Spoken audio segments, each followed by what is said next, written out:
In 1984, a couple of Cobra agents were introduced to the G.I. Joe line that have since gone on to be two of the most iconic characters in the franchise, and that would be the ninja Storm Shadow and the saboteur Firefly. And while these two couldn't be any more different in terms of skill sets, they both had one specific design element that made them very memorable to me as a kid, and that was that they both wore masks. I don't know what it was with masks, but I often viewed masked individuals as being instantly cool. But aside from that, I more often than not connected masked dudes with bad guys. So you can imagine my surprise when only a couple years later, another equally cool looking masked individual showed up in the line. But this time, as one of the good guys.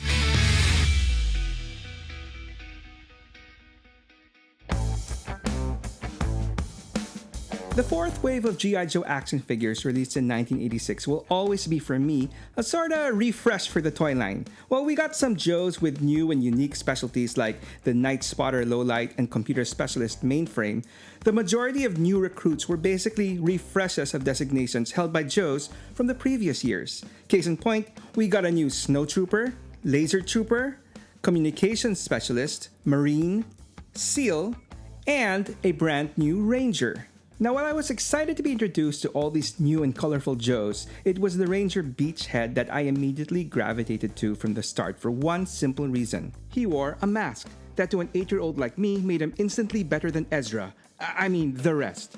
There was just something extra special about a character with a concealed face. You get that sense of mystery and added intimidation factor because I know it was the 80s, well before the technology of face printing, but a lot of those early unmasked faces were pretty bleh. Anyway, I remember Marvel's G.I. Joe issue number 47, which served as Beachhead's and fellow 86er Wetsuit's official introduction into the Joe world. I still remember the cover being one of my favorites with an intense-looking Beachhead piloting an equally new Devilfish attack boat with Wetsuit and General Hawk on each side firing holy hell at the enemy. Basically mirroring the Devilfish box art sans Hawk, that is. Talk about expert cross-promotion synergy. It was an epic issue featuring an exciting showdown between Beachhead and company battling Dr. Mindbender and his new water torpedo transports, the Hydro Sleds. Throw in a classic Cobra hydrofoil hijacked by a couple of ninjas, and you've got one hell of a sea duel. In the end, Beachhead and company managed to rescue Snake Eyes from a bloody shark feeding frenzy, and a battle-worn Storm Shadow miraculously makes it to shore just in time to be, spoiler, gunned down by the Baroness. Don't worry, kiddies. We all know ninjas named Storm Shadow don't die. Another story for another time. So as cool as Beachhead looked in that one issue, I actually remember being a bit let down the first time I laid eyes on his toy. I remember it clearly. I was a kid in judo class when one of my classmates came excitedly running in holding a brand new Devilfish in hand, and on it was a good number of 86 Joes including Beachhead. Lucky bastard. Anyway, like I said, there was just something about the shape of his head being a bit too wide or square. I don't know, he just looked less intimidating. But don't get me wrong, overall, I still found the character cool. And seeing my friend holding him along with all the other brand new Joes filled me with so much envy. I was just so tempted to just judo flip him onto the mat and wipe that grin off his face. In the end though, I eventually did get my hands on my very own Beachhead, so it's all good. Now, Beachhead was the new Ranger on the block. Don't worry, Stalker fans, the OG Ranger would eventually make his triumphant return a few years later. Anyway, as per his file card, Beachhead's real name is Wayne R. Sneeden, something I'll touch upon later on in the episode. And he hails from the state of Alabama. Now, I hope you don't mind a quick side story. As a kid from the Philippines, I didn't really know much about US states aside from, San Francisco, New York, Los Angeles. But I do remember the name Alabama making quite the impression on me, and not because of the Lynyrd Skynyrd song Sweet Home Alabama, but because I had another classmate who was obsessed with the movie Full Metal Jacket, and who would frequently quote his favorite line about a magnificent specimen of a pure Alabama black snake. If you know, you know. But back to the file card. Wayne is characterized as a meticulous, patient, and strong-willed individual. You know, the type who routinely gets up in the morning way before everyone else just to take a 10-mile run before breakfast. Beachhead enjoys squatting motionless beside a jungle trail for 3 days straight, waiting to ambush bad guys that might never show up. Speaking of which, Ambush was actually one of Beachhead's working names along with Mr. Bones and, well, Cool. Not because he walked around in sunglasses or anything, but because his flavored text at the end of his file card paints Beachhead as a guy who never gets mad or irritable, as he basically thinks that getting angry is a waste of time and energy. As he sees it, rage clouds the vision and pollutes logic. Fury impairs judgment and makes one careless, which is totally unacceptable to Beachhead. He doesn't get angry, he gets even. So yeah, I think it's a fair assumption to say that Beachhead was a pretty intense individual, which is what I think was one of the main reasons, aside from his look, that made Beachhead an easy fan favorite. What didn't win him any fans though was his lack of interest with personal hygiene. Deodorant is a big no-no for Beachhead. I mean, you can't successfully ambush the enemy in a jungle smelling like Old Spice, can you? His unique, beachy scent was also humorously pointed out by fellow Joe Mainframe, who had the unfortunate honor of being trapped in the coffin of Vlad the Impaler with Beachhead for 18 hours straight in the cartoon miniseries Arise Serpentor Arise. And speaking of the original cartoon, it seems like the writers forgot to do their proper homework, as the animated Beachhead felt like a completely different person from what was described in his file card. While things start off pretty similar enough, with Beachhead being a ranger school lane instructor on his file card and a drill instructor in the cartoon, it diverges pretty quickly from there. Right from the start, Beachhead is identified as one of the top-ranking Joes on the team, which I guess isn't too much of a stretch, given that the OG Rangers Stalker served as the field leader of the team in the early years, before Duke came into the picture. But where Beachhead really differs is in his personality. Whereas the file card had him as a patient individual who never got angry, the cartoon portrayed him as a rather abrasive, irritable, and impatient dude who was easily angered and frustrated. Case in point, back to Arise Serpentor Arise. While overseeing a Joe training session, Beachhead gripes about how the Joe top brass have gotten soft and things would be so much different with him in charge, but is immediately put in his place by Warrant Officer Flint, who flat out states the G.I. Joe pecking order: Hawk, Duke, Flint, and then Beachhead. Which, to be fair, top 4 ain't that bad. But yeah, apparently he sorta had a bit of a rivalry with Flint, especially since he disapproved of Flint's relationship with Lady J. Nothing personal, Beachhead wasn't a big fan of Duke and Scarlet either, as he saw romance between Joes as being against regulations. Anyway, all that aside, Beachhead responds to Flint's comment with a, "Yeah? Well, maybe that will change someday." And almost immediately, the new drill instructor Sergeant Slaughter is introduced, who would arguably knock Beachhead down another level on the proverbial leadership totem pole. Definitely not the outcome Beachhead was hoping for. And speaking of unfavorable outcomes, in the episode The Most Dangerous Thing in the World, when Cobra deviously sends false orders to Joe headquarters, promoting unlikely Joe's dial tone, lifeline, and shipwreck to the rank of colonel, an exasperated Beachhead openly wonders, why not me? But I believe that Beachhead's most famous role in the cartoons was in the 1987 movie, when he welcomed new Joe recruits Law, Tunnel Rat, Big Lob, Chuckles, and Jinx, whom he collectively dubbed as the Rawhides, and oversaw their training exercises as their no-nonsense drill instructor. It's a really memorable sequence, as the Rawhides and their unique qualities and skills are introduced, unfortunately at the expense of Beachhead, who goes bananas at being unable to stop Tunnel Rat and Big Lob from ringing his bell, is forced to play an explosive game of fetch with Lost Dog Order, gets unceremoniously thrown off a Havoc canopy by Chuckles, and finally has his ass convincingly handed to him by a blindfolded Jinx. Still, I'd argue that despite all that, Beachhead does get away with one of the funniest lines in the movie, when he frustratingly wishes that Law and Order both get fleas. Anyways, speaking of introductions, while initially Beachhead was no different from most of the new characters in the cartoons and comics, in the fact that he basically just appeared out of nowhere, in modern times, publisher IDW actually took the trouble to give a proper backstory to Beachhead and how he was recruited into the Joe team. And it's a pretty cool story as told in the 11th issue of their G.I. Joe Origins series. But before we get into that, I was hoping I could head you off into the direction of helping me out with my channel. As always, a like, comment, or a sub would be very much appreciated. But if clicks are not your cup of tea, I hope at least you'd consider sharing this story or any other story from my channel to at least one of your close compadres. You know, someone you wouldn't mind spending a day at the beach with. Okay, I'll stop. Ultimately, any way you choose to help out will be very much appreciated, so thank you. Now back to the story. So it starts out with a lone, injured, unconscious soldier found washed up on the shore of the Rio Dulce in Guatemala. He's taken to the local hospital where he wakes up with no memory of who he is and how he got there.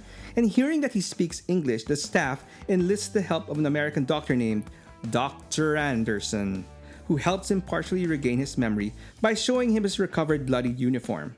Almost immediately, he remembers himself being an American soldier, an Army Ranger to be exact, who was leading a team on a recon mission to scope out an up-and-coming drug lord named Montenegro in the jungles of Guatemala. On their way to their assigned location, they come across a local village who houses them and offers them food. Unfortunately, within the village, there are Montenegro sympathizers who report the ranger's presence in their village to the drug lord. When the soldier learns of this, he orders his team to leave the village in order to spare the villagers, but comes to the conclusion that despite their departure, the villagers would still be gunned down anyway by Montenegro's men for helping the Americans. So the soldier makes the decision to stay behind and single-handedly take on the drug lord's men to allow his team and the innocent villagers to escape, knowing full well that he will most likely not survive. The soldier simply spouts off a phrase that pretty much defines his character to a T, as he remains behind to embrace the suck.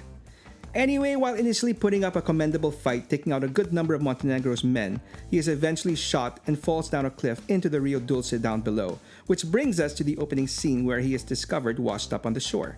In the end, the doctor reveals himself to be none other than Duke and informs the soldier of his true identity as Wayne Sneeden, Sergeant and Army Ranger. Now, who did not see that coming? Anyway, Duke informs him that he has been listed as killed in action, which makes Wayne the perfect recruit to be part of an elite organization dedicated to battling the most extreme international threats around the globe. You know, G.I. Joe. And after a little bit of convincing, the soldier accepts on the condition that Duke and his team help him take down Montenegro and his men for good. Anyway, the issue ends with the soldier finally getting his official code name, and despite his wanting to go with something like Night Ranger or Wolfman, Duke gives him the name that the Guatemalan hospital staff identified him by, due to where he was initially found, Cabeza de Playa, Beachhead. It was a real cool story giving a proper introduction to the Joe Ranger, and it's also noteworthy for prominently featuring what Beachhead actually looked like, you know, without the mask.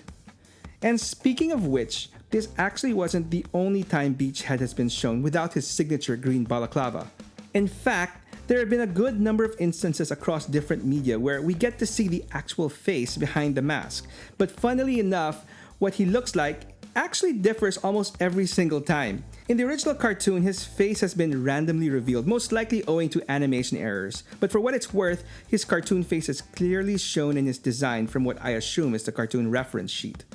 In the comics, Beachhead is shown arm wrestling the Marine Leatherneck during some downtime at the pit, sans his mask, sporting some generic brown hair. In a later issue that is titled Unmasking, teasing the face reveals of famously masked characters like Snake Eyes, Cobra Commander, and Destro, it is actually only Beachhead who is fully shown unmasked, now with white hair. But let's chalk that up to the artist forgetting to color it in, given that he was just in the background. Interestingly, a couple of bigger plastic renditions of Beachhead feature an unmasked head as well, with the first released in 2002 as part of the G.I. Joe vs. Cobra line, which I'm assuming featured modern G.I. Joe characters done in the original 60s Joe style. And as such, his toy had a pretty generic, clean-cut face. A much more interesting take would be the realistic offering from Sideshow Collectibles in 2011. Now, this guy's alternate unmasked face is how I envision the ideal Beachhead to be. Very mean-looking mug topped off with a very close-cropped buzz cut. Actually kinda reminds me of Jason Statham a bit. But as cool as this version was, 1/6 scale action figures aren't really my jam. So let's get talking about stuff that I do collect, starting with the traditional 1/18th scale of the Real American Hero line. I already mentioned the original Beachhead figure, which was really the only one I had as a kid. But before the initial toy line run ended, Hasbro released a newly designed Battlecore Beachhead figure, this time with shades. Okay, goggles, to completely cover up his face. But by that time I was done collecting as a kid, so I never got it. On a side note, this new figure was re-released in Brazil as a Cobra character named Armadillo. And on a side note, even if I never had this figure, I did make a custom of it in the later 25th anniversary line, which served as my re-entry into collecting G.I. Joes as an adult. And the 25th anniversary Beachhead was literally one of the first figures that I bought that sent me down that modern G.I. Joe collecting rabbit hole. It's worth noting that the first 25th anniversary Beachhead wasn't exactly a straight-up update of the original figure, but instead was seemingly based on a later version of Beachhead released in 2002. While fairly similar, it did have some distinct differences from the original, including an open vest and a paler shade of green.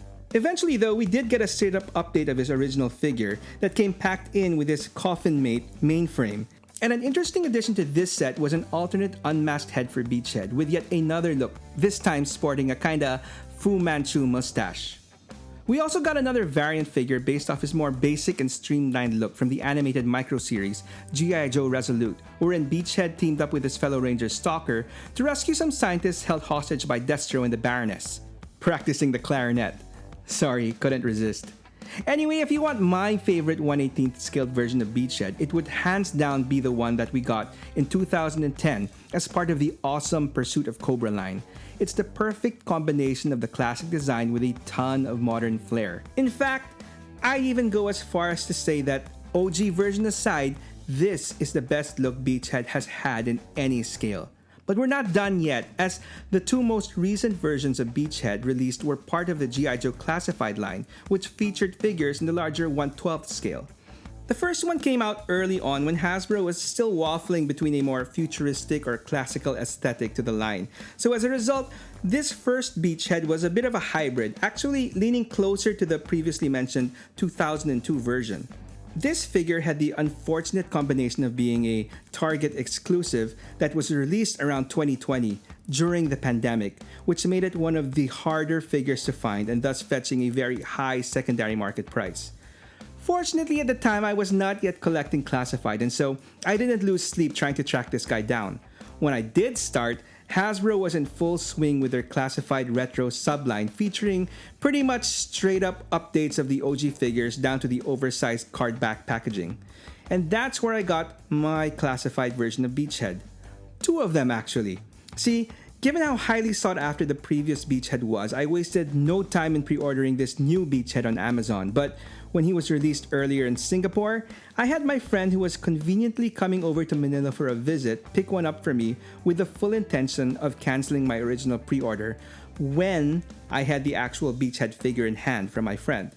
Unfortunately though, even if he did buy it for me, he accidentally left it behind in Singapore, and not long after, my Amazon Beachhead was shipped. At first, I was fine since I figured that selling off my extra Beachhead would be easy, but I guess Hasbro learned their lesson from the first release, and this new one was everywhere. So needless to say, if anyone wants a retro Beachhead, I've got a pristine unopened one for sale. Regardless, at least now, I can check off Beachhead from my classified wishlist. But speaking of checks, did you know that Beachhead actually had a connection to another late 80s animated cartoon show, Cops? Set in the near future, the show features a character who hails from Alabama and had a father who was a member of a top-secret military team in the 80s and 90s. His name was Checkpoint. Well, his code name was Checkpoint. His real name was Wayne Sneeden III. Sound familiar? So I guess old Beachhead eventually did get struck by Cupid's arrow and find romance after all. And he had a son who grew up to follow in his footsteps and joined the army as a military police officer. Much like one of his old man's former rawhide trainees, the G.I. Joe MP, Law. If you want to know more about Law and his aptly named dog, Order, you can check out his story over here.